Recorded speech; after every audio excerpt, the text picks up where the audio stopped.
हम लोग आज कुछ बात कर लेते हैं पहले जैसा, क्योंकि खाली साधना करने से तो नहीं होगा, उसके बारे में जानना जरूरी है। ऐसा ऐसा में तो आप सब कोई जानते हो, कल गणेश चतुर्थी है। मुझे लगता है भारतवर्ष में सभी लोग बाबा गणपति का पूजा करना पसंद करते हैं, क्योंकि सर्व कार्य में निर्विघ्न होना चाहिए, जीवन निर्विघ्न काटना चाहिए, सर्व सिद्धि की प्राप्ति होना चाहिए, सुख समृद्धि की प्राप्ति होना चाहिए, ज्ञान विज्ञान की प्राप्ति होना चाहिए। हर सब कुछ के पीछे बाबा गणपति ही उनको आगे बैठे हैं विघ्न करने के लिए। इसलिए उनसे हाथ जोड़ कर प्रार्थना करते हैं कि निर्विघ्न सबका जीवन का कार्य कर्म योग को ठीक से करा ले। हम लोग कर्म योग से निपुण नहीं है। हम लोग अपने मन के अनुसार, अपने सुख के अनुसार, अपने पसंद के अनुसार कर्म करना पसंद करते नहीं। जो शास्त्र में लिखा गया है, शास्त्र ने जो बोला है, उसी तरह से अपने कर्म को बना के, कर्म का दिनचर्या बना के वैसा कर्म करने से हम लोग को जीवन सुधरते हैं। बाबा गणपति हम सबको आशीर्वाद दे, मंगल करे, निर्विघ्न हम लोग को जीवन चलने का शक्ति दे। परसों ऋषि जो है संडे के दिन, जो पंचमी के दिन है, और ऋषि पंचमी माना जाता है। ऋषि पंचमी के बारे में बहुत कुछ नहीं जानते, बहुत लोग कुछ भी नहीं जानते, कुछ लोग जानते हैं। तो ऋषि पूर्णिमा के दिन हम लोगों को साधु संतों को सेवा करना चाहिए, ऋषि मुनियों को सेवा करना चाहिए, गुरुजन अपने गुरुओं को सेवा करना चाहिए, टीचर्स अपने टीचर्स को भी, वो भी एक किस्म का है, उसी वर्ग में पड़ता है। तो ऋषि पूर्णिमा का दिन हमें दान करना चाहिए, ऋषि मुनियों को, ब्रह्मचारियों को, सन्यासियों को, इन सबको, ऋषियों को, जो ऋषि तुल्य है उनको भी हम दान करें और हम लोग उनसे आशीर्वाद ले। हर वस्तु वो लोग जो सिद्ध लोग होते हैं, जो ऋषि मुनि होते हैं, वो हमें मन से आशीर्वाद दे, हम लोगों को सब कुछ कर्म जीवन शुद्ध, स्निग्ध, सुंदर हो। वो दो हमने बता दिया। अब हम बताते कुछ कुंडलिनी के बारे में। जो हम लोग साधना कर रहे हैं, कर तो रहे कठिन साधना, लेकिन हम कहते सहज, क्योंकि हमने शुरू से इसको वो लिया, अपना संकल्प लिया कि हमें आप लोगों को एकदम साधु संतु नहीं बनाना है, सन्यासी नहीं बनाना है, महायोगी नहीं बनाना है। आप लोगों को मनुष्य का दिनचर्या में, जो मनुष्य आप लोगों हर दिनचर्या में दिन भर में जो कुछ आप लोगों को करने के लिए कर्म चाहिए, वस्तु चाहिए, नौकरी चाहिए, बिजनेस चाहिए, खाना पीना चाहिए, सोने का घर चाहिए, रहने के लिए घर चाहिए, घर चलने के लिए गाड़ी चाहिए, आप लोग इस चीज में तुष्ट हो। सब ये मनुष्य के जीवन का चाहत है, आजकल एक जरूरत भी बन गया है। तो आप लोग इससे बाहर चिंता भी नहीं करते हो। वैसे कर जो चाकरी नौकरी वाले हैं, बिजनेस वाला है, एक किसी तरह से लोन में एक घर ले लेते हैं, उस जीवन भर उस लोन को देते रहेंगे। एक गाड़ी ले लेता है, 5 साल बाद 6 साल बाद जो आपको लोन निकल जाता है, उसको दे के दूसरा ले लेते हो गया। एक बच्चों को थोड़ा, एक बच्चा 2 बच्चा जो भी है, पढ़ा लिया लिखा लिया, उनको थोड़ा सेटल कर दिया। उनके लिए जो सोच आप लोगों का है, नित्य भोजन है, थोड़ा पार्टी जाए, थोड़ा मार्केटिंग करे, थोड़ा घूमने जाए, ये आप लोगों का आकांक्षा होता है। इससे ज़्यादा कुछ नहीं हो पाता, क्योंकि आप लोग अपने संग, अपनी इच्छाओं से घिरे हुए हो। अपने इच्छा, अपने कामना, अपने वासना के अंदर पूरी तरह से घिरे हो, बिल्कुल बंद गोभी की तरह। सब कुछ है अंदर पत्ते में, लेकिन उसको 1-2 पत्ते से बांध देते हैं। जीना, जिन्हें आनंद से जीना, ऐसी बंद गोभी के 3 पत्ते या 2 पत्ते से बंद कर, सारे पत्तों को बंद कर लेता है। ऐसे हमारे जो अंदर का हमारा जो चैतन्य है बहुत है। हम लोग बहुत कुछ सोच सकते हैं, बहुत कुछ कर सकते हैं, लेकिन हमारे अंदर 2 ही जीवन जिन्हें हम जीना चाहते हैं, अच्छी तरह से जीना चाहता है, यही दोनों उनको ढक देता है और ढके हुए बन जाते हैं। उसके बाहर निकलना पसंद भी नहीं करते। जो हम चाह रहे हैं, गुरु हो के, माँ हो के, तुम सबको उन्नति हो, आत्मा उन्नति हो, आत्मा ज्ञान हो, आत्मा के अंदर जीवन जो है वो अच्छे से अच्छे कर्म करे, और करके थोड़ा सा आप लोग आगे के खसको, कि जिस तरह से जीवन जी रहे हो उस जीवन में कोई आनंद नहीं है, क्योंकि उसमें कुछ ऐसा नहीं है जिससे आपका जीवन सुधर सकते हैं। बहुत कम ही होता है किसी का।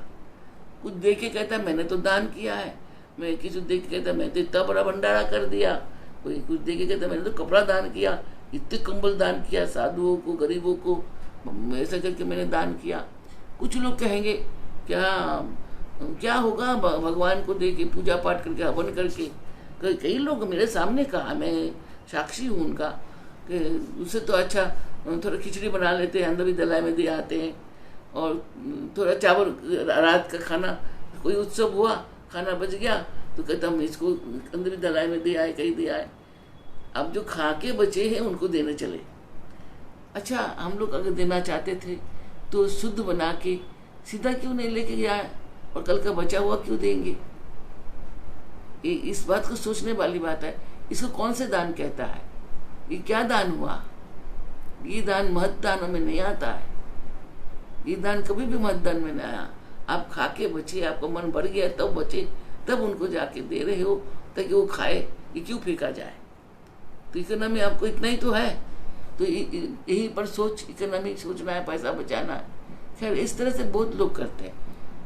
तो जब हमने 5 पुराना कपड़ा देते उसमें एक अच्छा नया कपड़ा भी दे सकते हैं, लेकिन पुराना कपड़ा लेके बड़े बड़े दिल से जाते कि हम तो पुराना कपड़े से कुछ नहीं करते, उसको सीधा लेके गरीबों को देते हैं। तो इस किस्म का मेंटेलिटी है। हम इससे ज़्यादा हमें कुछ कहना नहीं चाहिए। लेकिन दान में कहते हैं श्रेष्ठ वस्तु दान करो, जो तुम उड़ते खाते पीते उससे ज़्यादा, क्योंकि तुम तो हमेशा खाते पीते हो। तुम जिसको दे रहे हो वो एक बार ही खाएगा, एक बार पहनेंगे। शायद ऐसा कोई ना दे, एक हम अच्छा सा दे दे ताकि उनको मन में खुशी हो जाए, उनका अंतरात्मा आह्लादित हो जाए, आनंदित हो जाए। तो उसको आनंद पाने से, खुश होने से उसको पुण्य आपको भी तो मिलता है ना। ऐसा बात नहीं है। तो इस तरह से मन को छोटा मत करो, मन को बड़ा रखो। किसी को झूठा चीज मत देना। पहना हुआ चीज देते हो तो साथ में एक नया वस्तु भी डालो। जो भी कुछ देते हो मन खोल के साफ करके दो। मैं उनको कर रहा हूँ कृपण आदर के साथ, नीचे मन से करना करे, अच्छा मन से, बड़ा मन से करे। तो इसी कर्मों का जो छाया है आप लोगों में पड़ता है। जिस भाव से आप दान कर रहे हो वही भाव आपके अंदर आते हैं। जिस भाव में आप जो कर्म कर रहे हो वो भाव आपके अंदर आता, उसी वृद्धि होते रहते हैं। तो सबसे प्रथम बात ये मैं कहूँगी कि अपने सुंदर जीवन करने के लिए दान पुण्य साधन भजन ध्यान धारण ये जरूरी है।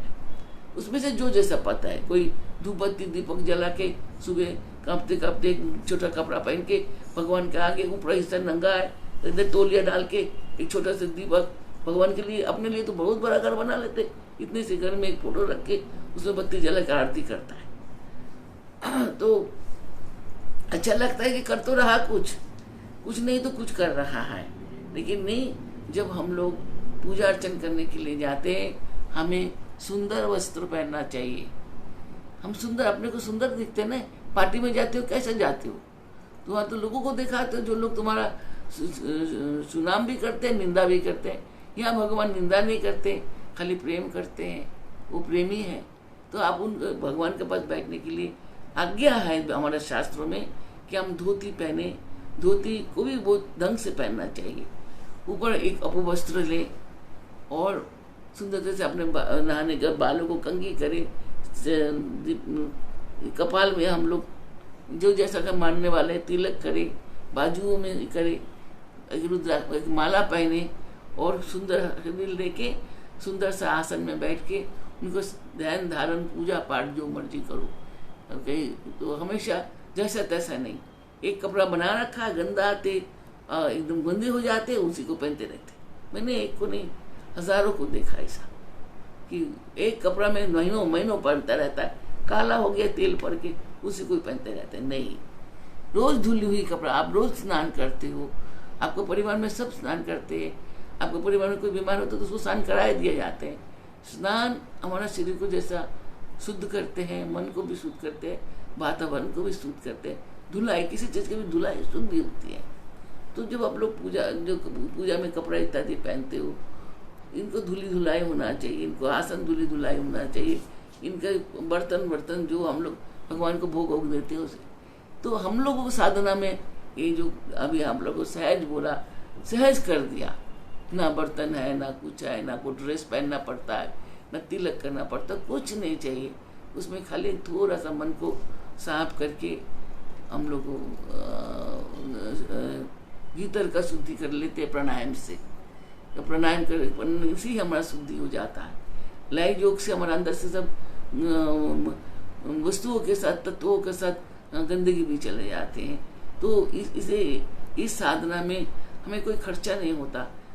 चाहे तो हम लोग अगर समय नहीं है हम लोग करते हैं तो सोते वक्त तो हमने कहा ही है, इसका मतलब आपको पूजा के लिए समय भी नहीं निकल पाते, आप सोते हैं। सोने से पहले 10-15 मिनट इसको प्रैक्टिस करके सो जाइए तो आपको चलता रहेगा। तो आपको कुछ खर्चा नहीं हुआ, समय भी खर्चा नहीं हुआ, आपने कोई शक्ति भी खर्चा नहीं हुआ, धन तो हुआ ही नहीं। तो इसे इसलिए सहज कहा गया। सहज क्रिया जो मैंने हम लोग शरीर के अंदर जो देवी शक्ति हमारा शरीर के अंदर ये जो षट चक्र है, ऐसा 9 चक्र है। हम लोग 9 को कई लोगों को समझ नहीं पाता है बोल के षट चक्र ही जानते हैं लोग। और षट चक्र को उपासना जो है वो बहुत आसान है। इन षट चक्रों में जितना भी कमल है उतना कमल का पत्तियां जहाँ है उतना ही मातृकाएं है। हमने जो उस दिन कहा था बेगार मातृका वर्णों को शुद्ध तरीके से नहीं बोल के, अशुद्ध तरीके से बोल के इस सहज साधना भी नहीं होता। बस इतना सा आप लोगों को प्रैक्टिस करना पड़ता है। 50 लिपि है, इसको 51 माना जाता है कि 50 तो लिपिका है, लिपिका मातृका है, 10 माँ विद्या, 12 दुर्गा, ये वो अन्नपूर्णा है, लक्ष्मी है, ये सब जो मिल के 50 है। और नाना देवियाँ मैं आप लोगों को एक दूंगी, इनके बारे में जानने के लिए एक छोटा सा आर्टिकल देंगे आप लोगों को। जगह जगह और जगहों में भी है, उनसे भी लेके आप लोगों को देंगे ताकि आप पढ़ो, जानो। ऐसे जो हमारे भीतर 50 जो अक्षर है 50 माताएं हैं।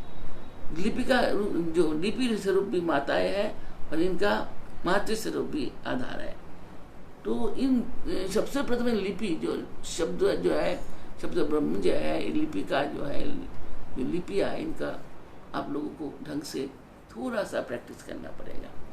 मैं देख रही हूँ जो साधना मैं करा रही हूँ इसमें थोड़ा गड़बड़ यही है कि जब हम लोग, मैं बार बार कह रहा हूँ, जैसा चक्र में प्रवेश से पहले चक्र का एक मंत्र है उसको पढ़ लो। इसके बाद चक्र के भीतर जाने के बाद हम लोग जहाँ जहाँ लिपिका है उन मातृका वो सबको लिपि मातृका जो है उनके शब्द सहित उच्चारण मन के अंदर सूक्ष्म शरीर से जैसे हम बोल रहे हैं, बोलते हुए हम लोग एक एक मातृका को जाप करेंगे।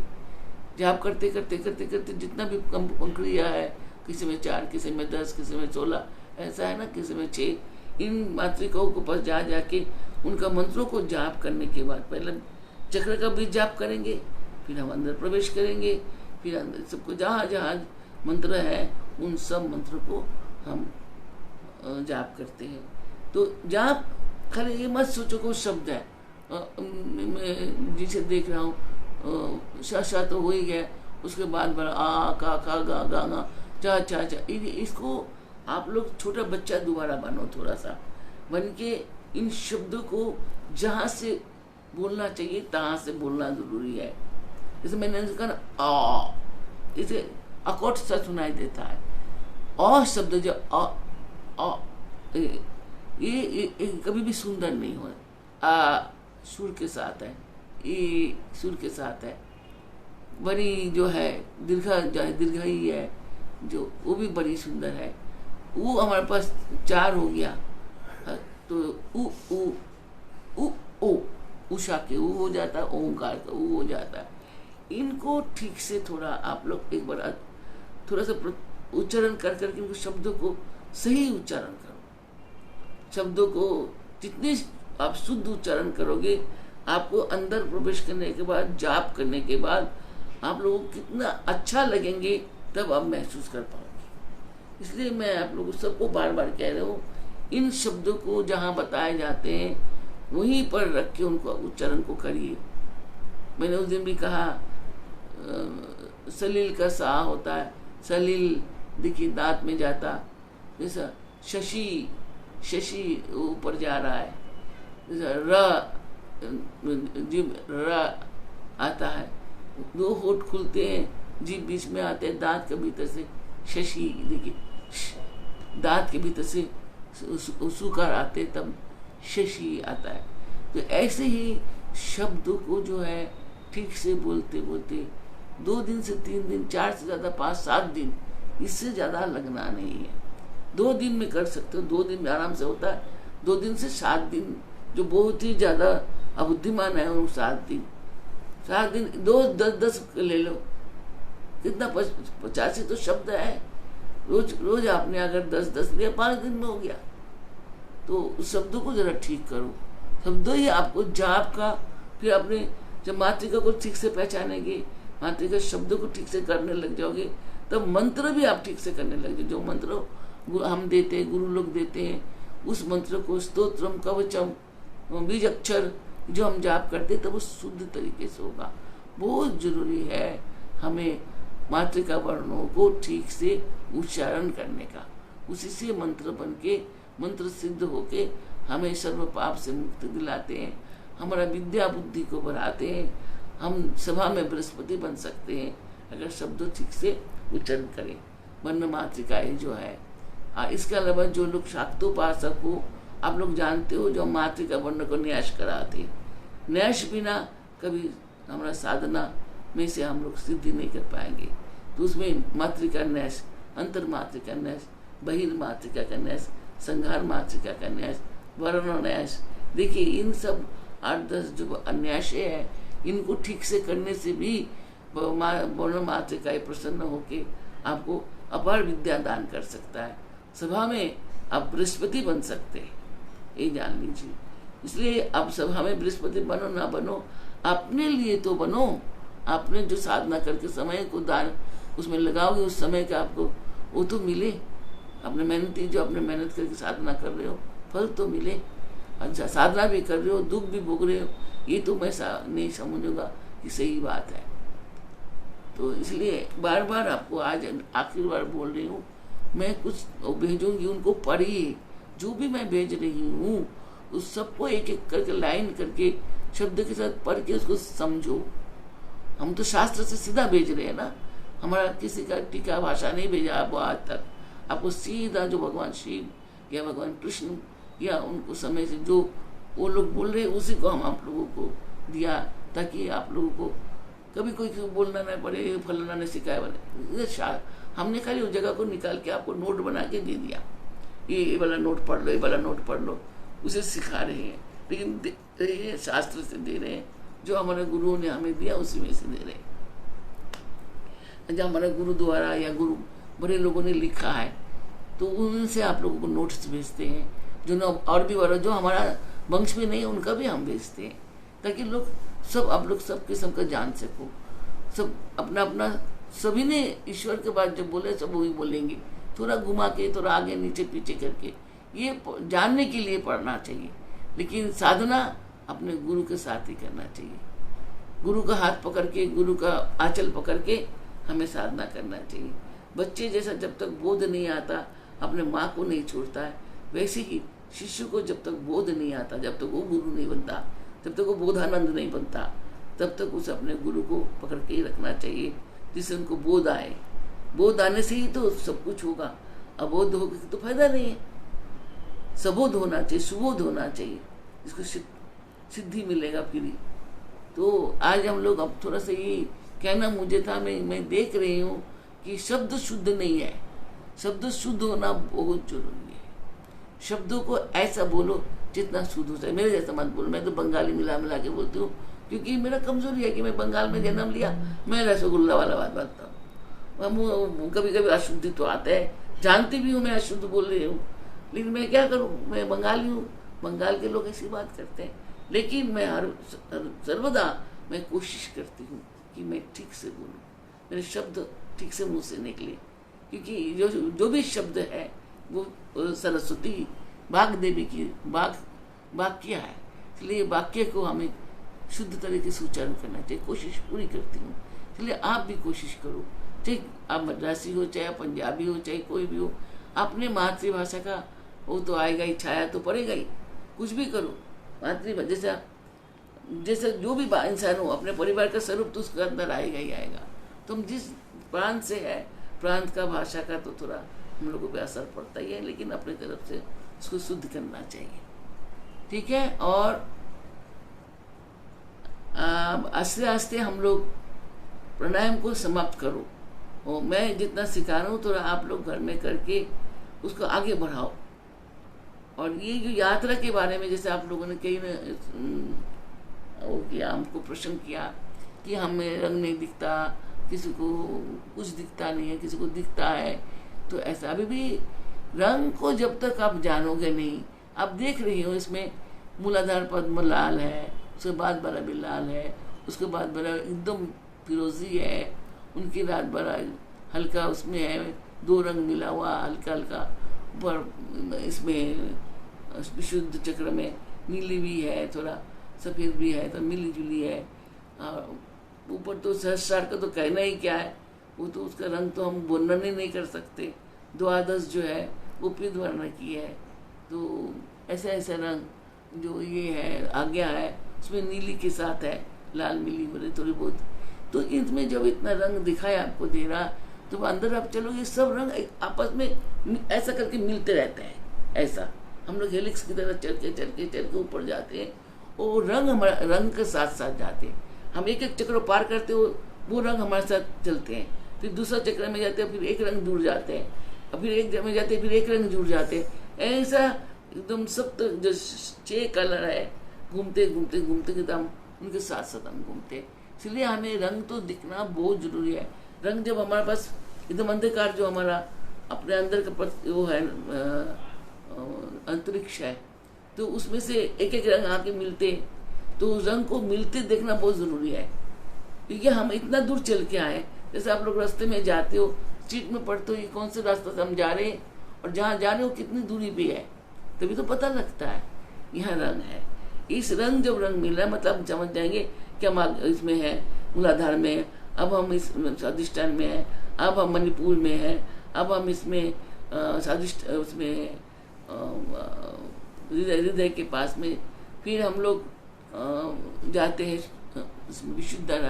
विशुद्ध का रंग है, कैसा रंग है उनको रंग देखते हैं, फिर उसे करते करते हम आज्ञा में जाते हैं। तो पता लगता है कि ये रंग जब एक के साथ एक मिलते रहता है ऐसा, और हम उसके साथ जा रहे हैं, मतलब आपको उस रंग का टनल को देखना जरूरी है कि हम उसमें से पास कर रहा है, हम भी ऐसे वो ऐसे है और हम ऐसे ऊपर की तरफ जा रहे हैं, तो हम रंग का उसके अंदर अंदर वो रंग ऐसा आ रहा है हमारे अंदर। ये आवागम को देखना बहुत ज़रूरी है। जैसे सांस को अभी जैसे हम लोग को 2 सांस है, एक एक एक टाइम में एक नाड़ी चलता है। अब ये नाड़ी चलेंगे तो उसको पिंगल बढ़ना है, दाया नाड़ी है। अगर हमारा बाया नाड़ी चलता है तो उसको चांदी की तरह रंग है। जो बीच वाला चलते हैं तो ये एकदम श्वेत होता है, एकदम सफ़ेद दूध की बात ही होता है। और उसमें और भी 3 नारी जो है उनका रंग दिखते हैं, कोई हरा है, हरा के साथ पीले हैं। ये सब आपको दिया चक्र में देखिए तो उसमें रंग बना हुआ है, तो आप उससे पता लगेंगे कि इसमें कितना रंग है। हाँ, ब्रह्म घाट, क्योंकि आप अपने बच्चे होते हैं, आप देखते हैं ना बच्चे के, आप लोग हमारा सबके पेट में एक बहुत बड़ा नारी होता है ना, ऐसी ये जो 7 कमल जो है, ये हमारा जो 6 कमल 6 कमल जो है, ये जो एक पत्ते का अपना एक गांठ होता है, ब्रह्म गांठ बोलते हैं। उस गांठ को छोड़ के उसमें तब हम प्रवेश पाते, वो दरवाजा भी माना जाता है। दूसरा में से एक पहले से दूसरा में जाएंगे, वहाँ एक गांठ होता है, वो ब्रह्म गांठ होगा, उसको सब उसी में से वो जन्म हुआ है, गांठ रहता है। उस गांठ को प्रत्येक कमल में जाते, प्रत्येक चक्र में प्रवेश से पहले एक ब्रह्म गांठ आएंगे, अलग अलग नाम से होता है। ये आप लोगों को सब आस्ते आस्ते हम थ्योरी भेजना शुरू करेंगे, आप लोगों को पढ़ना पड़ेगा उसको। तो एक एक गांठ को खोलते हुए, जैसे आप लोगों को अभी गोट नहीं करना होता है, आपको कोई मेहनत नहीं है, हम खोलते जाते हैं, निकल के ले जाते हैं। उसमें जैसा अभी आपने अंदर भारतवर्ष का मैप ले लीजिए, 3 कलर है। अब उसे ऐसे करके गांठ मारोगे तो कैसा लगेगा देखने में। पहला में रक्त वर्ण होता है, दूसरे में रक्त वर्ण और गहरा हो जाता है, तीसरे में रक्त वर्ण के साथ नीला मिल जाता है, तो रक्त वर्ण और नीला मिक्स होती है। फिर उसके ऊपर आप जाते हैं तो उसका रंग पिंक गुलाबी गुलाबी है, तो उसके संग वो मिल जाते हैं। तो जब अब उन सबको इकट्ठा करके गांठ होता है। समझ आया? समझ पा रहे हो आप लोग? यानी जितना रंग आता है उतना रंग इकट्ठा होकर गांठ बांधते हैं हम लोग, ऐसा करके गांठ बांधते हैं। ऐसे ही हर कमल के नीचे गांठ है, फिर वो कमल है, फिर वो जो सब कुछ लेके हम चल रहे थे ऊपर आगे, वो हम लोग एकदम ऊपर तक ले जाते हैं, बाद में उसी के सहारे नीचे उतरते हैं। तो वो जो ब्रह्म गांठ है वो एकदम एक एक करके बांधते जाते हैं। तो मतलब जिस 6 रंग आपके पास आता है, 6 रंग का ऊपर चल के 6 रंग, एक साथ 6 रंग मिला हुआ एक गांठ होता है। प्रत्येक नारियों में गांठ होगा आपका। जैसे लंबे है उसके भी एक ही में सब चल रहा है, क्योंकि उसका भीतर हमारा सिस्टम है। कौन सा सिस्टम? नारियों का, जिससे हम चल रहे हैं। उसमें हीरा नारी, पिंगला नारी, सुषमा नारी, वहाँ पर ब्रह्म नारी, वहाँ पर आपको जो तीन और नारी है जो ब्रह्म नारी के साथ, और जो 3 नारियाँ हैं वो भी सब साथ चल, सारे नारी अपने साथ साथ चलते रहेंगे। तो समझ लीजिए वो कितने ही रंग होगा। गांठ इसलिए बोल रहा हूँ ताकि आप समझो, ग्रंथि गांठ को ही बोला जाता है। आपके पास कौन बोल रहे हो? नाम क्या है आपका? सिद्धार्थ। आपका माला जपने का माला देखिए, जपने के माला में हमेशा ब्रह्म ग्रंथि बोलते हैं उसको। एक मोती पहनाए जाते हैं, दूसरे बात जो धागा होता है 3 धागा से, एक जप माला में 3 धागा, कम से कम 3 धागा से 9 धागा तक होता है एक जपने वाला माला। पुराने में होता है, लेकिन आजकल 1-2 कुछ गिनते नहीं, ऐसी माला बनाता है शुद्ध माला। तो एक मोती डाल दिया, उसको उस धागा को ऐसा करके घुमा के यूं मारता है तो ग्रंथि होता। अब ऐसा मारेंगे तो हम सीधा भाषा में गांठ बोलते हैं ताकि आप लोग सब समझ सको, और शुद्ध भाषा में इसको ग्रंथि बोलते हैं। गांठ को ही ग्रंथि बोलते हैं। ग्रंथि ऊपर को जाता है। हम लोग जब माला गाँठते हैं ना, जब करने वाले माला को जब पिरोते हैं तो एक दाना डाल दिया, इसे उलट के गया, वो ऐसा नहीं पिरोते, सुई में नहीं पिरोया जाता है, वो हाथ से पिरोया जाता है। ऐसे ऐसे पिरो दिया, उसको खींच दिया, फिर वो मोटे धागे होता है, 3 धागे होता है, 4 धागे होता है, उसको ऐसा लिया और इसको चोटी जैसे बनते हैं, चोटी की तरह ब्रह्म ग्रंथि चोटी में भी डाला जाता है, इसको निकाला जाता है ऐसा ऐसा। दूसरा फिर मोती डाला, फिर हमने फिर ग्रंथि डाला, तो ऐसा करके माला लंबा होते जाते। बाद में माला को इकट्ठा करके उसमें जो सुमेरु है वो डाल के उसको ऊपर गांठ ग्रंथि मार के फिर उसके अंदर चोटी बनाया जाता है, जैसे ऐसा करके, जैसे जाप माला बुटिकाए होते हैं ऐसा। तो गांठ, इसके सीधा भाषा में जो बोलने वाला भाषा में हम लोग गांठ बोलेंगे, और शुद्ध भाषा में संस्कृत में उसके ग्रंथि कहा जाता है। तो जपने माला में, जप माला में ग्रंथि होता है, और उसमें गुरु बता देता है। जैसा लोग ब्राह्मण आप समझ सकते हो, आप लोगों को जो वो होता है चिनाव होता है, किसी का 3 धागे का होता है, किसी को 5 धागे का होता है, किसी को 7 धागे होता है, किसी को 9 धागे होता है। उसको गोत्र अनुसार, अपने गोत्र अनुसार 10 तक भी, जैसा काश्यप गोत्र होगा तो उनका 9 धागा होता है, लेकिन इधर में देखा मैं सब 3 धागा डालते हैं। असल में प्रत्येक गोत्र के अनुसार उसमें होता है। उसमें यहाँ पर 3 ग्रंथि होता है, तो हर उसमें 3 मंत्र डाल के वो ग्रंथि को बनाया जाता है चोटी के जैसा, फिर उसको पहना जाता है। हाँ, ब्राह्मण को बिल्कुल ऐसा है। ग्रंथि जो धर्म के काम की होगा या ऐसा होगा, उसको ग्रंथि लगाए बिना कोई काम हमें करना नहीं चाहिए। ठीक है, ग्रंथि होना जरूरी होता है। मालाओं में ग्रंथि तो बहुत ही जरूरी है। ठीक से ग्रंथि को लगाना, ढीला नहीं होना चाहिए एकदम। जो मोती बीच बीच होता है वो एकदम टाइट बैठना चाहिए, क्योंकि वो जाप करते करते ढीली होती है, फिर एक के ऊपर एक चले जाते हैं। उसे जब हम जाप करेंगे, हम एक में हाथ रखे, लेकिन दूसरा भी हमारे हाथ में आ जाएंगे, तो मंत्र शुद्ध हो जाएंगे। ऐसा ग्रंथि डालना चाहिए जिसको अपने यहाँ पर रख के जाप कर रही हो, वो जो है इतना छोटा नहीं होना चाहिए कि आपको हाथ 1 2 3 हो जाए। कई टाइम देखते हो ऐसा माला बनते हैं जिसमें 3 के ऊपर हाथ चले जाते हैं, तो 3 एक मंत्र पे चल रहा मतलब अशुद्ध हो गया। 2 भी चलेगा अशुद्ध। एक दाने के ऊपर आपका हाथ होना, उंगली होना चाहिए, ये वाला उंगली एक इसके ऊपर होना चाहिए, और इसके ऊपर बंधे मार के इस जगह पर वो रहना चाहिए। फिर हम ऐसा करके उठाएंगे, ये बाहर निकाल देते हैं, तीनों को अपने तरफ कर लेते हैं। ये मुद्रा है जाप का, देख लीजिए। इस मुद्रा से हम जापते हैं। रुपये भी तो मुद्रा से गिनते हो ना, ऐसे ऐसे करके। तो ये ऊपर चलता है, ये नीचे चलता है, तो इसको अंदर को खींचना होता है। कुछ मंत्र में है उसको बाहर को भी चलाते हैं, कुछ ऐसा मंत्र भी है दुनिया में तो उसको बाहर को फेंका जाता है। अधिक शुद्ध माला है, शुद्ध जाप जो है ऐसा करके आएंगे, नीचे की तरफ आएंगे, फिर वो घूम घूम के आएंगे। जब आपने आया, अपने सुमेरी के पास आया, आपको अभी और माला जाप करना है तो उस माला इसका करके ऐसा करके घुमा के दोबारा वहीं से आपको शुरू करना चाहिए। कभी आज जब मंत्र आप नहीं जाप करना है, माला को रखना चाहते हैं, तब आपको उसको जो है सुमेरी को बाहर लाइए, प्रणाम करिए, मंत्र को माले माले माले माले माला का एक प्रणाम मंत्र है। माला को प्रणाम करके माला को उसके अंदर रख के उसको ऐसा करके अपने टांग देना चाहिए, जमीन पे नहीं रखना चाहिए। कभी भी मिट्टी के ऊपर माने फर्श में हो, किसी में नहीं रखना चाहिए।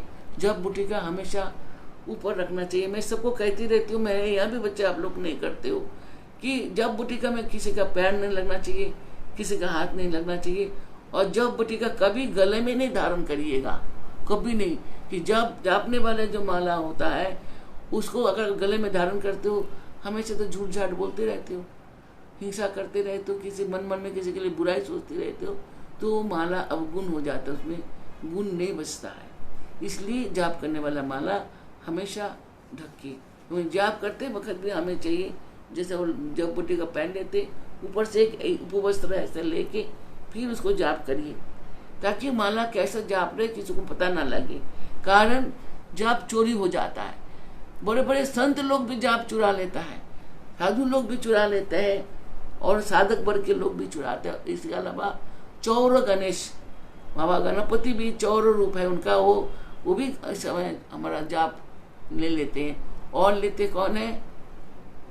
हिरण्यकश्यप। हिरण्यकश्यप हमारा मंत्र चुरा लेते हैं। इसलिए अधिकतर जो सदगुरु लोग आप लोगों को ये सब सिखा देते हैं कि जाप करते वक्त आपको सर पे कपड़ा होना चाहिए, और जो जाप बूटी का उपवस्त्र, इसलिए साधन के करते वक्त, गायत्री करते वक्त या ब्राह्मण या साधक को उपवस्त्र दी जाती है, ताकि जाप करते वक्त शरीर को, मत्थे को सब ढक के, अंदर हाथ लेके और हृदय में ऐसा करके, ये पोजीशन है आपका, ये पोजीशन है, इसमें ऐसा जाप को चलाना चाहिए। ऐसा करके जाप करते वक्त माला पैर में नहीं छूना चाहिए, अपने शरीर में कहीं और नहीं छूना चाहिए, हमेशा इसलिए ऊपर करके जाप को चलाते चाहिए। आँख बंद करिए और अपने दूसरा हाथ में ज्ञान मुद्रा को करिए ऐसा, और जाप करते जाइए।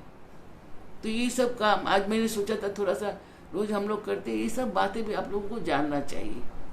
तो मैं बार बार कहती हूँ आप लोगों को, जो मेरे पास आते हो जाते हो, जो नहीं आते जाते हो, जो आप लोग यूट्यूब में सुनते हो मुझे, तो मैंने आज सोचा था कुछ ज़रूरत की बातें बता दूँ।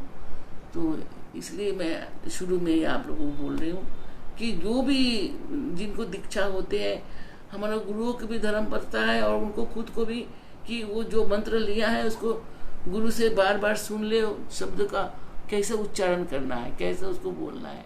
और उसके बाद अपने जो वर्णमाला का पुस्तक होता है, वर्णमालाओं को, वो एक एक वर्णमाला को जो मंत्र में है उसको ठीक से वर्णमाला देख देख के उसको उच्चारण करना है।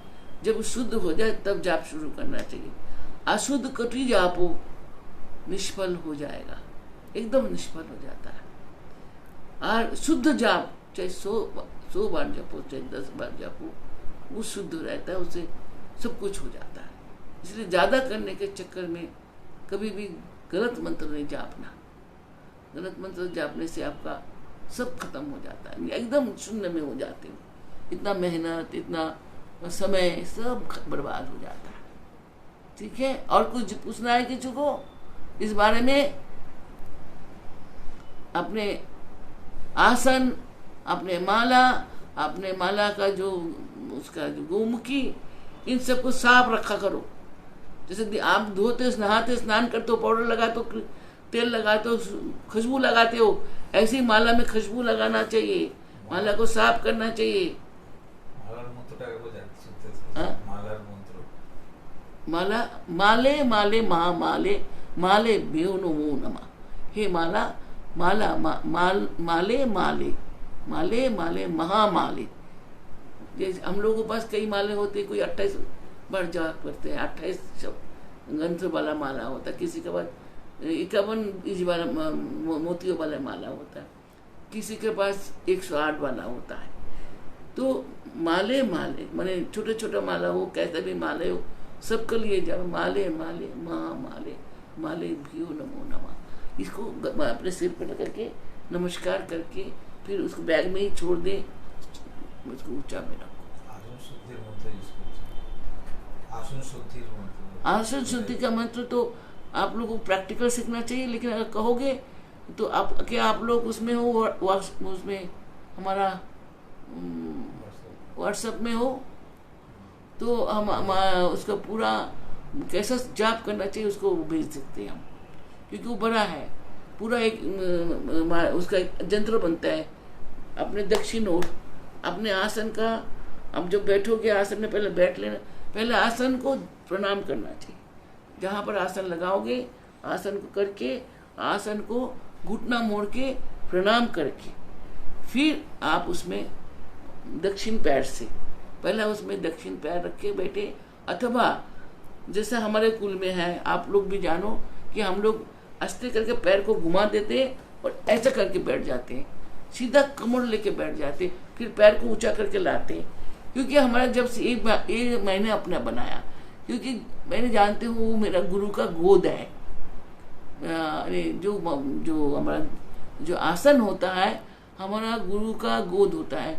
गुरु हमें गोद में रख के ये जाप करता है। हमारा जो आश्रम से जो आपको आसन मिलता है वो हमारा हाथ का ऐसा हाथ नाप के, मेरा शरीर के हिस्से से माप के वो आसन बनाए जाते हैं, ताकि जो आसन में आप बैठो आपका शरीर का कोई भी हिस्सा मूल में नहीं, मट्टी में नहीं लगना चाहिए। जब जाप करते हो आसन को आप तहे मत लगाना, आसन कभी तह नहीं लगाना चाहिए, आसन को तह ही नहीं लगाना चाहिए। हमने सिखाया आप लोगों को आसन को रोल करना चाहिए, चाहे मृग आसन हो, चाहे बाघ का हो, चाहे कपड़े के हो, उसको गोल करके ज़्यादा से ज़्यादा 2 तह लगा लो, उसको बगल में रख के हम लोग चलते थे।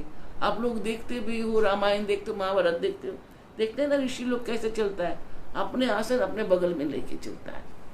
तो इसी तरह से अपने कमंडल यानी अपने लोटा अपने साथ लिए चलते, वो किसी का लोटा में संध्या नहीं करते।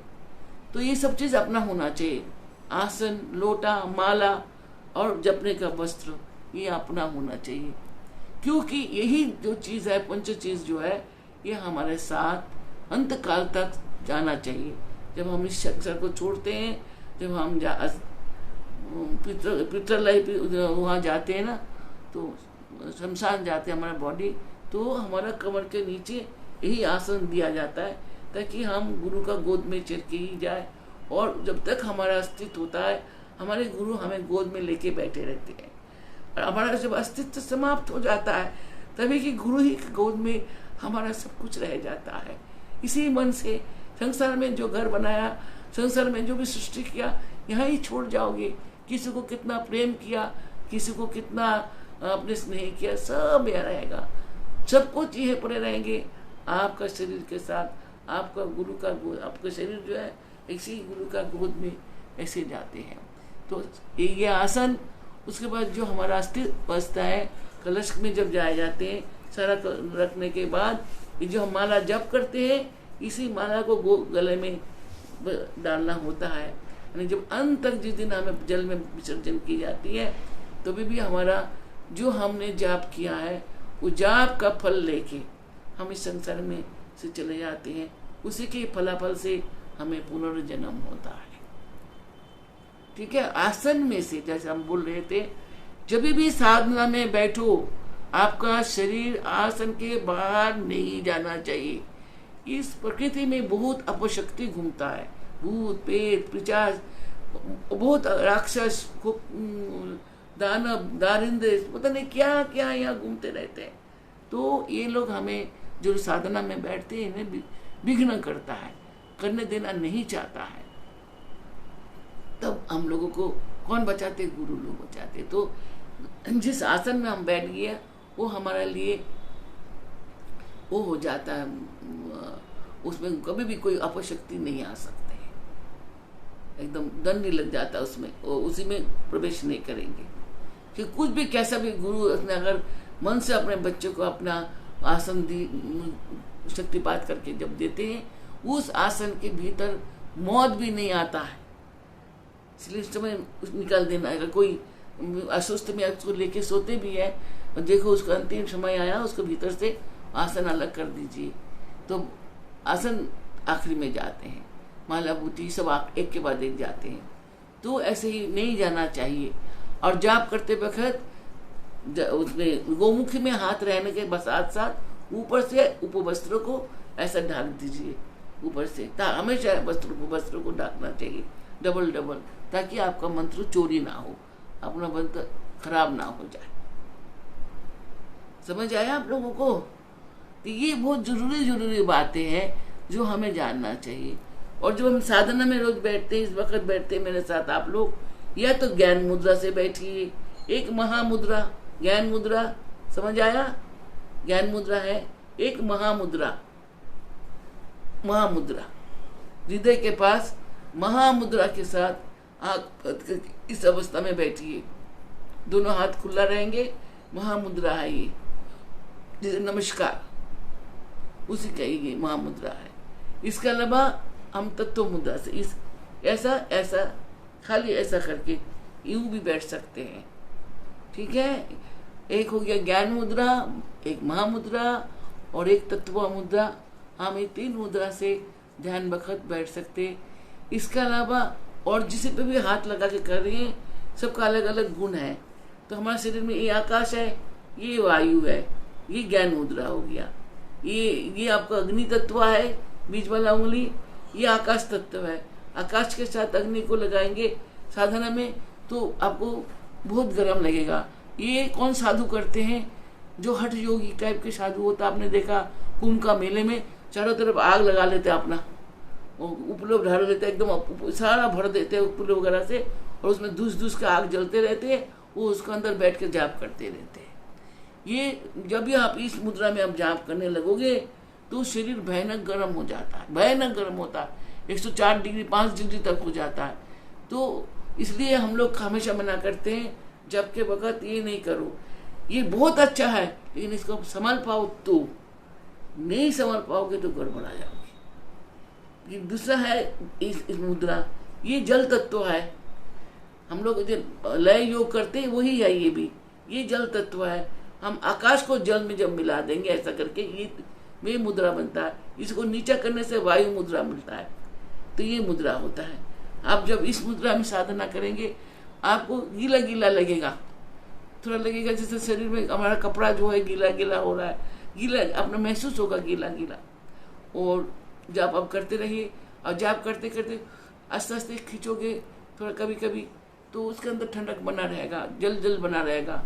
तो जल इस मुद्रा से भी कर सकते हैं, जिसको अच्छा लगता है। कोई लोग देखिए योगी लोग जल में बैठ के साधना करते हैं ना, हम भी किया, हम बहुत साल तक जल मुद्रा से साधन किया। तो एकदम हिमालय पर्वत में नंदन कानन में हम लोग बैठ के इतना डुबो के सारा दिन डुबा के बैठ के पानी के अंदर साधना करते थे। तो पानी का जो सारा गुण है वो तत्व हमारा अंदर आ जाता है। जैसे अग्नि तत्व आ जाता है तभी गर्म हो जाता है।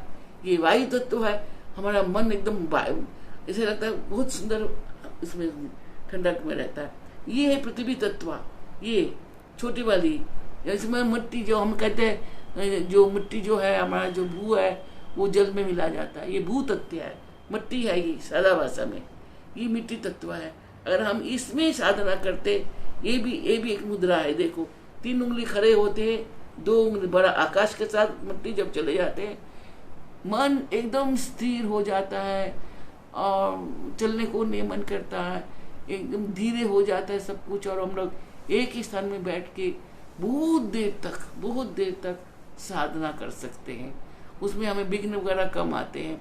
तो भूतत्व है, भूतत्व अपने ढंग से रहते हैं, उसमें सर्वगुण है। भू जो है सर्वगुणमयी है, तभी तो वो माँ हम लोगों का है ना, समय हमेशा उगाते हैं। बुरे को डाल अपने अंदर ले लेते हैं, अच्छा को दे देते हैं, वही सब कुछ देते हैं। भू तत्व के भांति हमारे मन के भाव हो जाते हैं। हम लोग स्थिर धीर होके बहुत देर तक जाप कर सकता है। इसलिए मुद्राओं में जाप करना गुरु से लेना चाहिए कि हमारा मन इस वक्त ऐसा है गुरुदेव, हम कौन मुद्रा में जाप करें।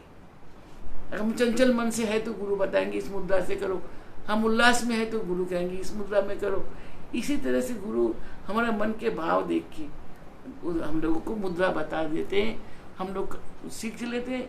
तो हमारा वृत्ति जैसा होता, हमारा मन जैसा भाव में होता, हम उसी मुद्रा से जाप कर सकते हैं। तो हमारा जाप जो है एकदम श्रेष्ठ हो जाता है। और सबसे बढ़िया जाप है जो माला नहीं करना है, माला नहीं चाहिए, बगैर माला का जाप होगा। जीवा को पलट के सांभावी मुद्रा में लेके ऊपर ले लेना, चक्र के अंदर डाल के। और आप अगर पद्मासन लगा सकते हैं, चक्रासन लगा सकते हैं, गोमुख आसन लगा सकते हैं, तो जो भी आसन आप लगा सकते हैं भयंकर, या पंच जो बंदी है, मूल बंद है, मूल बंद का कोई आसन ले सकते हैं 5 में से। उस आसन में बैठ के और हम लोग ज्ञान मुद्रा से, ज्ञान श्रेष्ठ मुद्रा कहा जाता है इसलिए ज्ञान से, भगवान बुद्ध देव हमेशा ज्ञान मुद्रा में बैठे रहते थे। सर्व गुरु लोग हमेशा ज्ञान मुद्रा में बैठे रहता है, और हमेशा सरस्वती माता भी एक हाथ से ज्ञान मुद्रा में रहते हैं। तो ज्ञान मुद्रा से उत्तम कोई मुद्रा नहीं, लेकिन हम भाव अनुसार मुद्रा बदल सकते हैं गुरु से, वो भी पूछ के। तो अपने अच्छी तरह से जो भी मुद्रा में जाना चाहते हो, पंचमूल में से जो भी आसन में आप बैठना चाहते हो, वो बैठ के आसन में मुद्रा के साथ बैठ के ठीक से बैठ के, और जीव को ऊपर चढ़ा के जो जाप किया जाता है उससे बढ़िया, उससे श्रेष्ठ कोई साधना नहीं है। इसी को संभावी मुद्रा भी कहते हैं। और उसमें लय हो जाना, उसके अंदर खो जाना, एक अद्भुत, जब उस अवस्था में आप लोग जाप में करने लायक बन जाओगे, आपको कोई तंग नहीं करता, संसार में कोई चीज़ आपको तंग नहीं कर सकता। मोह माया बोलो, कुछ भी बोलो, कुछ नहीं तंग करेंगे आप लोगों को। यानी एक श्रेष्ठ आसन माना जाता है इनको। जाओगे तो मैं पंचबंदी का फोटोग्राफ भी आप लोग को दे सकते हो, अगर आप उसको सीख सकते हैं। फिर हम यहाँ से सिखा भी सकते हैं, जो आ सकते हैं, नहीं आएंगे तो फोटो भेजेंगे, उसको देख के आप सीखो। जो पद्मासन जानता है वो आस्ते आस्ते बंदों को भी जान जाएंगे, कैसा करके करना पड़ेगा। तो उसे पंचबंद के आसन में जाके आप लोग साधना चेष्टा कर सकते हो। जो लोग जोगी, जैसे सिद्धार्थ आप हो, वो बोला भी है, वो अच्छा कर लेता है, वो अवरूप है, और यहाँ संदीप का कोशिश कर रहा है। कई बच्चों को मैं जो देख रहा हूँ, तुम लोग कोशिश कर रहे हो, तुम इन मूल बंदों को सीख लो, तुम लोगों के लिए आगे अच्छा रहेगा। थोड़ा थोड़ा करके 2 मिनट बैठो, पहला इसमें जाप करने का जरूरत नहीं, 5 मिनट बैठो, 10 मिनट। जब तुम बैठने लायक बन जाओगे, जब 1-1, 2-2 घंटा बैठने लायक बन जाओगे, तब साधना करेंगे 1 घंटा भी, क्योंकि उसमें बैठ गया है एक बार, आपको आँख नहीं खुलने वाला है एकदम। जब तक जहाँ तक अमृत आके नहीं टपकता है, वो जीवा ऐसा सर्पेंट पाउडर की तरह, जो माता भुजंगी है उसकी जैसे ऐसा खड़ी रहती है, और हमारा अंदर तब वो ऊपर से आके जीव के ऊपर गिरते हैं। उसी के लिए साधना होता है। फिर 0 बैठे रहो समाधि में। कितना दिन बैठना चाहते हो, किसी के अंदर भी बैठ सकते हो, कांच के घर बना के बैठ सकते हो। अब देखते हो कई योगी लोग कांच में बैठ जाता है, कई मट्टी के नीचे बंद कर दिया जाता है, मट्टी के नीचे 10-20 दिन रह जाता है, 50 दिन रह जाता है। इसी तरह से जब संभावी मुद्रा लगा लेंगे, मन अपने शरीर को या तो शवासन में या किसी बंदी में बैठ जाएंगे, उठने का जरूरत ही नहीं है, कितना दिन रह सकते हैं। ये सब कठिन बात है, आप लोगों को जानने के लिए आज बता दिया हमने। इसमें जो योगी है, जैसे सिद्धार्थ, आप जो योग साधना करते हो, योगी हो, तो इसलिए आपको भी हम बोल रहे हैं कि आप सुनो। आप तो अभी शुरू किया जीवन, आगे चल के आपको बड़ा साधना में जब प्रवेश करना है, इन सभी को आपको जरूरत पड़ेगी। ठीक है, जो आगे साधना पूरी करना चाहते हो तो उन लोगों के लिए भी काम आएंगे। आप बोलो, किसी का प्रश्न है?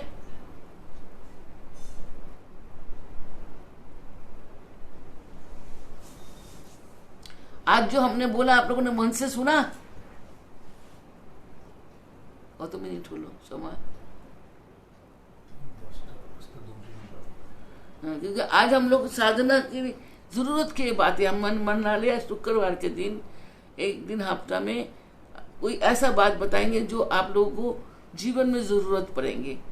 कभी भी की साधना में जीवन में जो ज़रूरत की बातें होते हैं, इन सब को हम आपको साथ थोड़ा डिस्कशन करेंगे एक दिन हफ्ता में। और साथ साथ कुछ खान पीन का, जो आप लोग खाने का जो मसाला वसाला खाते हो, गरम ठंडा जैसे भी खाते हो, उन खानों में खाना के बारे में कई लोगों ने मुझे, बहुत लोगों ने इस बारे में फ़ोन किया है, तो उनको मैं निराशा नहीं करूँगी, ज़रूर बताएंगे। लेकिन मेरा तो खाने का प्रोग्राम नहीं है ना, मैं तो रसोईया वो क्या आपका है शेफ नहीं हूँ। मैं आपको वो खाना सिखाएंगे जिससे आप लोगों को किसी मुसीबत में नहीं पड़ो। मुसीबत में पड़ने के मतलब रोगग्रस्त शरीर में साधना नहीं होता, कर्म नहीं होता, कुछ भी नहीं होता है। तो ये सब लोग तो आप ही बुला के लाते हो ना, तो इसलिए आप लोगों को खाना के बारे में जानना जरूरी है। तो उतना ही बताऊंगी मैं जितना आप लोगों को शरीर के लिए, साधक वर्ग के लिए जरूरत है। बाकी जो खाने वो 2-4 हमने खीर वीर बता दिया था भैया, इसलिए बताए थे। कोई लोगों ने मुझे पूछा था रात में क्या खाए।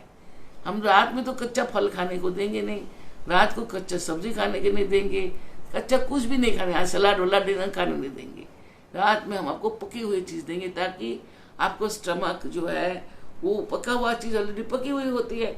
जब आप खाओगे तो उसको बहुत मेहनत नहीं करना पड़ेगा, और आपको अंदर तेजाब नहीं खर्चा होगा, पित्त बाइल्स नहीं खर्चा होगा, बहुत कुछ खर्चा नहीं होगा, और आपका अंदर जो एसिडिटी बनेगा नहीं, बीमारी बनेगा नहीं। इसलिए खाना वही खाना चाहिए, रात का खाना इतना भयंकर नहीं खाना चाहिए कि अपने जीवन को ही आधा कर लो आप लोग।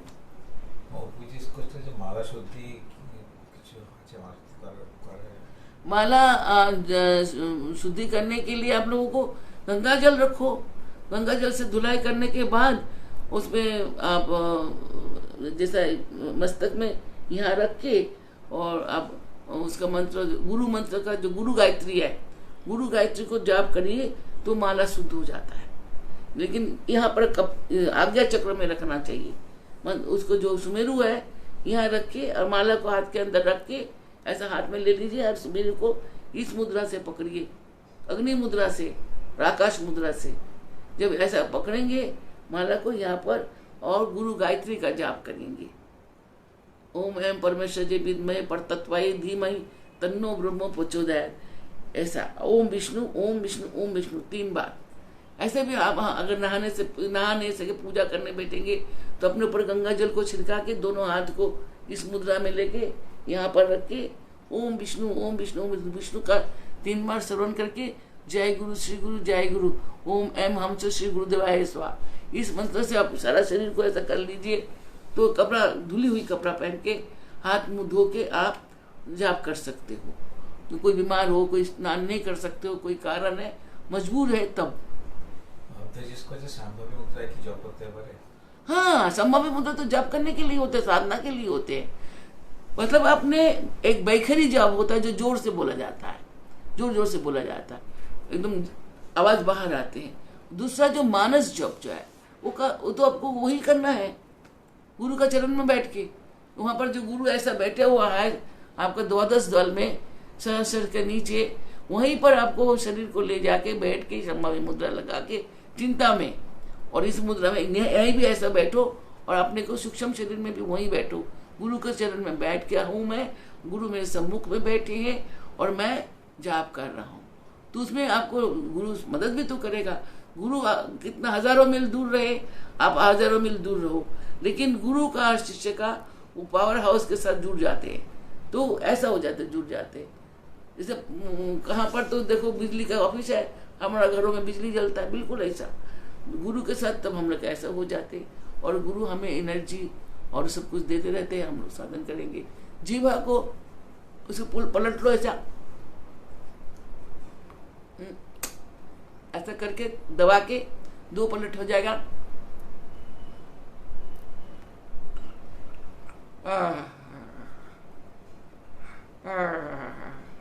पूरा देखो उसका छोटी जीवा लटक रहा, उसके ऊपर चला गया, ऐसा जाना चाहिए। और जाके 2-3 बार आवाज करो तो अपने आप फिसल जाएंगे, और वहीं पर खड़ा कर दो। शुरू में बहुत दर्द होगा, आस्ते आस्ते अभ्यास हो जाएगा। संभाव्य मुद्रा से बना तो कोई मुद्रा नहीं है ना।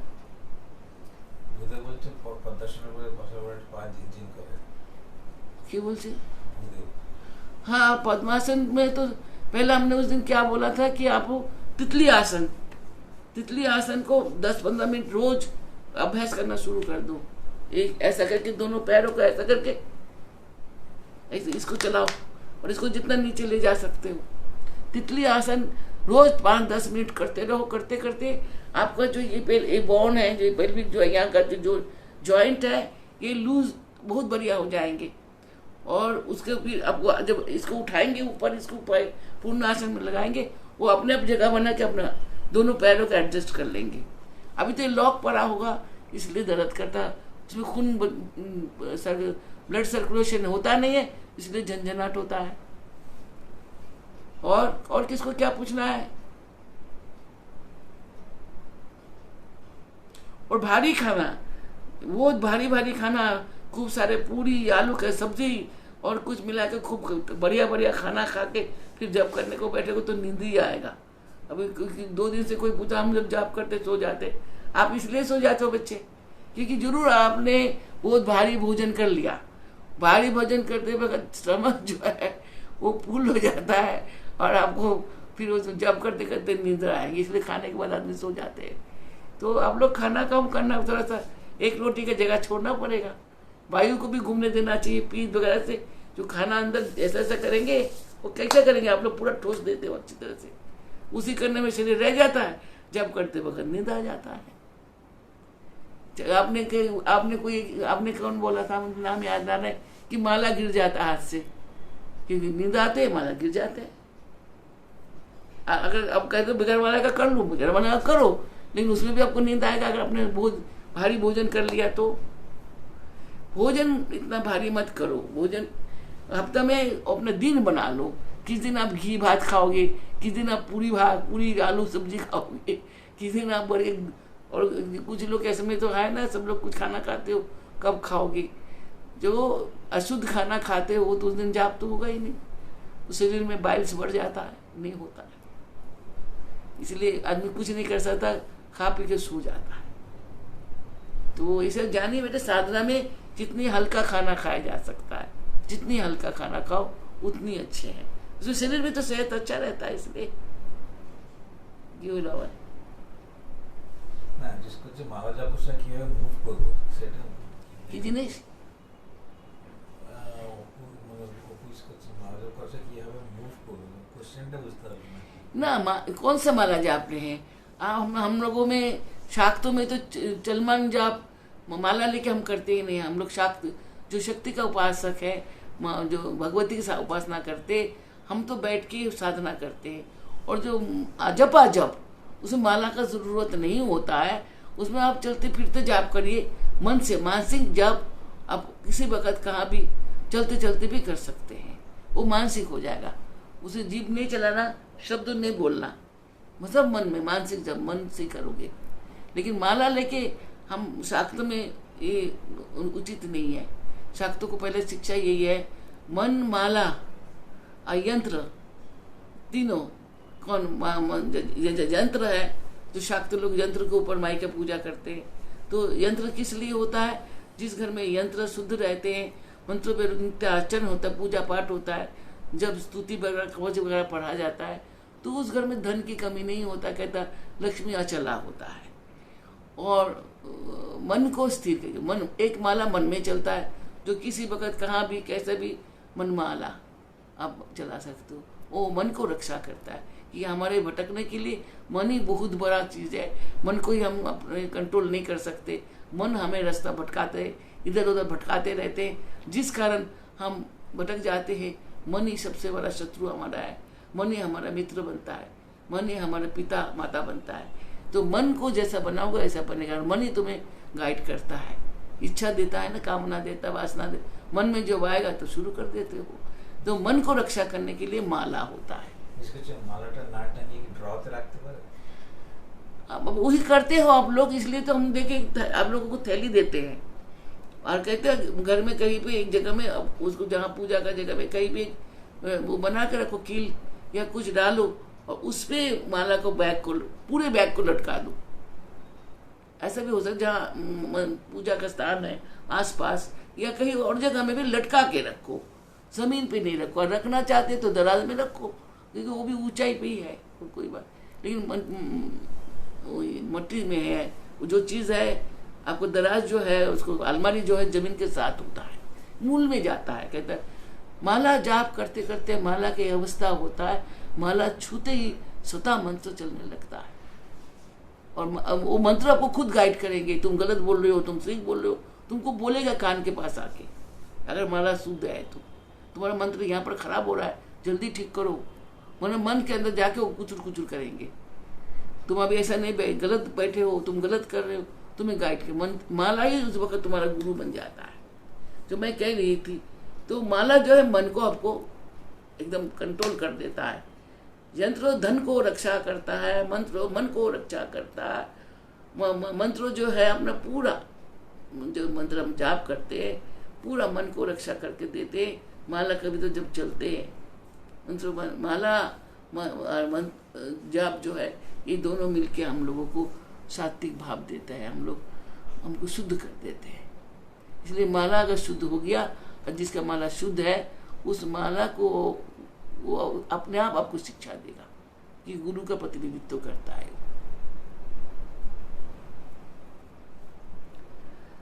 और बोलो,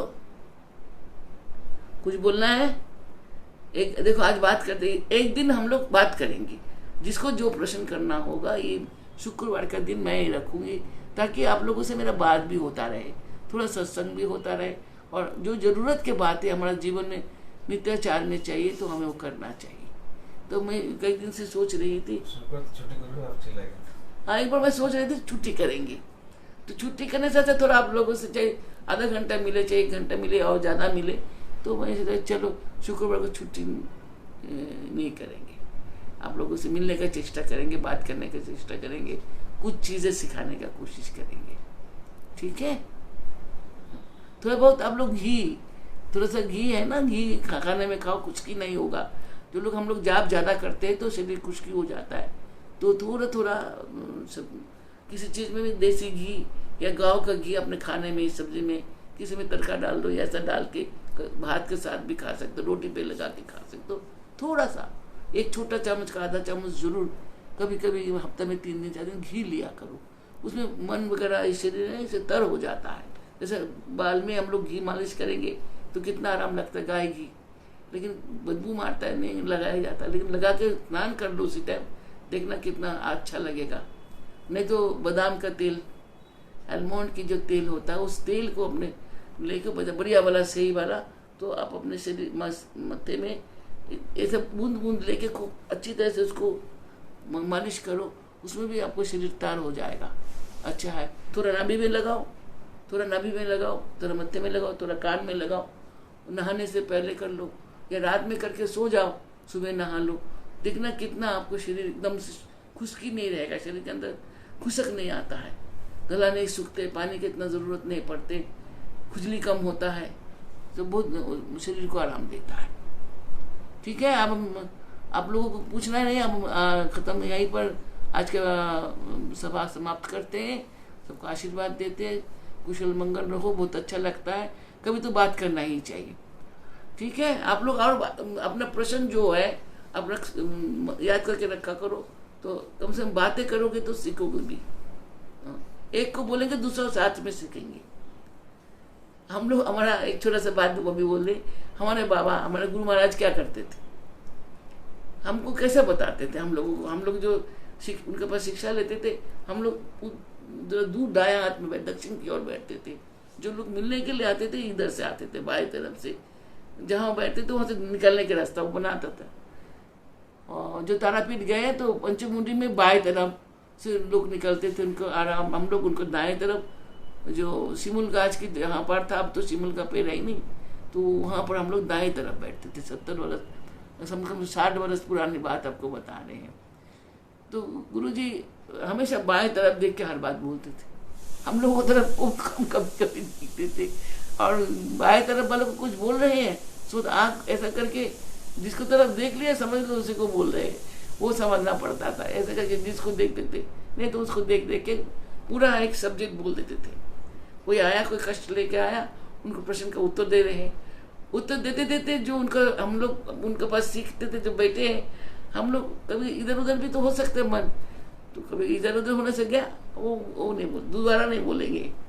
ये शर्त था, दोबारा नहीं रिपीट करना है हमको, पहले ही बोल दिया। तुम ये सोचो तुम रोज भूल जाओ और मैं रोज तुम्हें सिखाऊं। मैं तो एक बार ही बोलूंगा, एक बार ही तुमको सीखना है, एक बार में मुझे तुमको उत्तर देना है। सोच लो कितना कठिन होता था। सारा सब्जेक्ट उनको वो तरफ देख देख के बोल दिया, बोल के अस्तित्व तक जिसको देख लिया। अच्छा वो लोग, अच्छा आप लोगों को हो गया, अब आप लोग जाओ। बहुत देर तक बहुतों से मिलते रहते, जा जा शाला जा जा, की बोसे आचे जा ना, जगह छाड़ना। बोले भी नहीं जाते तो एक बांस रहते थे, वो बांस को पटकाते थे, तो लोग भागे थे डर के मारे, मार देंगे बाबा। तो हमारा एक क्लास हो गया। अब 3-4 दिन बाद हम लोगों को उस क्लास के बारे में पूछते थे। अच्छा हम आपको उस दिन वो बताया था, आप जवाब दीजिए। अब अगर किसी ने उसको मिस कर गया, अब उसका हालत सोचिए, बांस कितना जोर से पड़ेगा। अब वो जोर से मारते थे, लेकिन हमारे गुरु ने हमें कभी नहीं मारा, कभी नहीं मारा। कभी उन्होंने मेरे तरह कभी ऐसा तेरे आंख से भी नहीं देखा। हमेशा कहा तुम हो, ऐसा कहते थे। पता नहीं ईश्वर ने मुझे उस वक्त इतना स्मृति दिया था कि मैं एक बार जो सुनती थी मैं कभी नहीं भूलती थी। आज भी हमारा थोड़ा थोड़ा होने के बाद भी, खराब होने के बाद भी मैं भूलती नहीं हूँ। किसी को देख लिया बरसों बाद उसको पहचानती हूँ। कोई दिन अपने कौन बात बोला अभी भी याद रहता है। कौन सा किताब में 3.5 लाख किताब मैंने दिन भर में पढ़ा हूँ। अभी भी जहाँ से बोलेंगे कहीं नाम हम भूल जाता हूँ कभी कभी, जो सिर के कारण, लेकिन अभी भी हम बोल सकते हैं। तो उस समय में ईश्वर ने मेरे पर इतना कृपा किया। गुरु महाराज जी मेरा ईश्वर था, मेरे प्रभु ने मेरे पर इतना कृपा कर रखा था। वो किसी को देख के बोले, मन मन में भी बोलते थे, तो मेरे अंदर वो छप जाता था। एक दिन मुझे मालूम है, रात में वो सोते सोते ऐसे सोए पड़े, कुछ बोल रहे हैं। मैं उनके पैर के पास सो रही थी। मैंने कहा बाबा कुछ बोल रहे हैं, मुझे सुनना चाहिए। फिर मैंने सोचा बाबा पता नहीं क्या साधना कर रहे हैं, मैं सुनूंगी भी मारेंगे। फिर भी मैं उठा बाबा का जो बोल रहे कान के पास सो गया। ऐसा करके सुनने लगी। मैं सुनते सुनते मैं देखा बाबा यही कुंडलिनी का कुछ रहस्य बता रहे। उनका सब परिवार कैसे होता है, साधना का कितनी परिवार है, कितना वो है, सब बता रहे हैं सब। और मैं सुना। कई दिन चला गया, ये सन 62 की बात है। तब लड़ाई चल रहा था चाइना का, ठंडी के दिन थी। तो मैं कई दिन निकल जाने बाद एक दिन उनके पास आके बैठा, तो उन्हें कहने लगा, हाँ उस दिन मैं तुमको बताया था ना कि चक्रभेद, और चक्रभेद के बाद चक्र के अंदर कैसा करके जाप करना चाहिए, और चक्र का क्रिया प्रतिक्रिया क्या होता है, क्रिया होने से क्या होता है, प्रतिक्रिया करने से क्या होता है। हम तुमको बोला था ना। देखिए उन्होंने नींद में बोला था हमको। अगर उस दिन मैं उठ के नहीं सुनता तो मैं उनको जवाब नहीं दे सकता। तो बाबा उस वक्त मैंने जवाब देने के बाद उन्होंने कहा, जब तुम वो हो, शिष्य हो और तुम्हारा गुरु तुम्हारा पास है, तो सोना नहीं, हमेशा जगे रहना, उनको मुंह की तरफ देखते रहना, क्या बोल रहा है उसको कभी अनसुना नहीं कर देना। तो वही तुम्हारा शिक्षा है, वही तुम्हारा शिक्षा है। चाहे वो जागृत में, जगी हुई अवस्था में बोले, चाहे सोते हुए अवस्था में बोले, चाहे साधन अवस्था में बोले, किसी अवस्था में गुरु जो भी बात बोलेगा वो आप लोगों को कुछ ना कुछ शिक्षा देंगे, और तुम लोग उसके लिए जगे रहना। देखिए ऐसे करके हमें सीखना। एक गाना मैंने उस जमाने में, इस बात को सुनने के बाद मैंने एक गाना लिखा था, उसमें था, कखन प्रभुर डाका सेवाई के जाने मन, ओरे मन तुई जेगे थाक तार ध्याने। कब प्रभु का बुलावा आएगा, मेरे प्रभु कब मुझे बुलाएंगे, पता नहीं किस अवस्था में बुलाएंगे। इसलिए मन को कह रही हूँ, कखन प्रभु, कब प्रभु का बुलावा आएगा, कब पता नहीं आ जाएगा। ओरे मन को कह रहा, तुम जग के रहना, कभी कोई क्षण को तुम गवा नहीं देना। कखन प्रभु डाक आशे भाई के जाने, कब प्रभु को बुलावा आएगा कौन जाने। ओरे मोन तू ही जगह ठाक तार ध्यान, वो मन तुम जग के रहो, ध्यान करो, तार ध्यान, उनके ध्यान में जगे रहो सर्व अवस्था में, तभी उनका शिक्षा ग्रहण कर सकते, तभी ग्रहण कर सकते हम शिक्षा। जब हर समय में जगे रहेंगे, पता नहीं कब प्रभु का बुलावा आएंगे, कब कृपा करेंगे। गुरु कृपा ही केवलम केवलम केवलम। वो केवलम किस वक्त किसके ऊपर बरस पड़ेगा कोई नहीं जानता। तुम जगे हो, तुम सोए हो, तुम खाना खा रहे हो, तुम साधन कर रहे हो, कुछ नहीं, लेकिन एक मन उनके लिए जगे कर रखना, ताकि वो कब तुमको किस अवस्था में बोले। ऐसा नहीं तुम्हारे सामने आके बोलेगा, हम कलकत्ता, हम दिल्ली, वो कलकत्ता, वहां से भी बोलेंगे। हम कहीं भी हो, अमेरिका में क्यों ना हो, वहां हमको बोलेंगे। पता है ऐसा भी होता है। गुरु तुम कहीं भी रहो, उनको एकदम सामने आएगा, देखो तुम्हें कुछ बता रहे और तुम्हें समझना होता है। ऐसा होता है जब तक आप लोग उनके मन में के साथ नहीं आपको पीड़ा लेना है, उनके साथ दोनों मन को एक रखना है, तभी देखिएगा सब कुछ होता है। खैर संभव नहीं आजकल, अब बहुत ज्यादा है देखने का चीज, इसलिए एक जने पे मन टिके नहीं रहता है। ठीक है, मेरा ही गाना याद रखना, कखन प्रभु डाक आसे भाई के जाने, ओरे मन तुई जगे था तार ध्यान, उसके ध्यान में जगे रहो। किसी अवस्था में आके हमें रेक्टिफाई करके हमको कुछ भी दे सकता है। ठीक है, आज रात आपको मंगलमय हो, शुभ शुभ हो, खुश रहो, आनंद रहो, मैं आशीर्वाद करती हूँ। जय जय गुरु, श्री गुरु, जय जय माँ, शुभ रात्रि।